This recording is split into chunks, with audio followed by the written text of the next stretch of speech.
ఇంట్లున్న చెత్తతోనే పనికొచ్చే వస్తువులెన్నో తయారు చేసినోళ్ళని చాలా మందినే చూసినాం గాని బీహార్లున్న ఒక పిల్లగాడైతే పనికిరాని వస్తువులతోని ఏకంగా విమానాన్నే తయారు చేసిండుల్లా.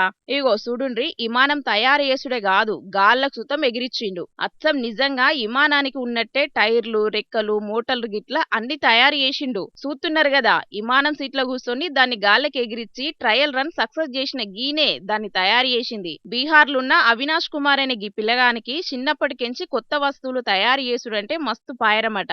ఎప్పుడు టైం దొరికినా ఇంట్లున్న పాత వస్తువులను తీసుకొచ్చుకొని ఏదోటి తయారు చేసే పని పెట్టుకునేటోడట.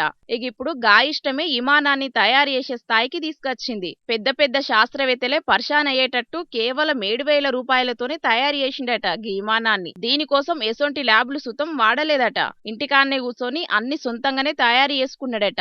మళ్ళా చదువు సుతం ఏమంత పెద్దగా చదవలేదట. కనీసం తమ్మునికి డిగ్రీ కూడా లేదట. కానీ విమానాన్ని తయారు చేయాలనే గొప్ప సంకల్ప బలం ముందు డిగ్రీలెందుకు? మొత్తానికి అనుకున్నట్టు చెత్త వస్తువులను జమ చేసుకొని గీ తీరుగా విమానాన్ని తయారు చేసిండన్నట్టు.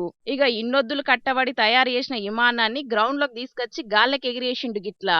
ఇక ఇది చూడనికి మస్తుగా లైన్లు కట్టిండ్రట ఆడున్న పబ్లిక్ అందరూ. ఇక గీ వీడియోలు సోషల్ మీడియాలో వైరల్ అయ్యే వరకు తమ్ముడు టాలెంట్ ను తారీఫ్ చేసుకుంటా కామెంట్లు పెడుతున్నారు చాలా మంది.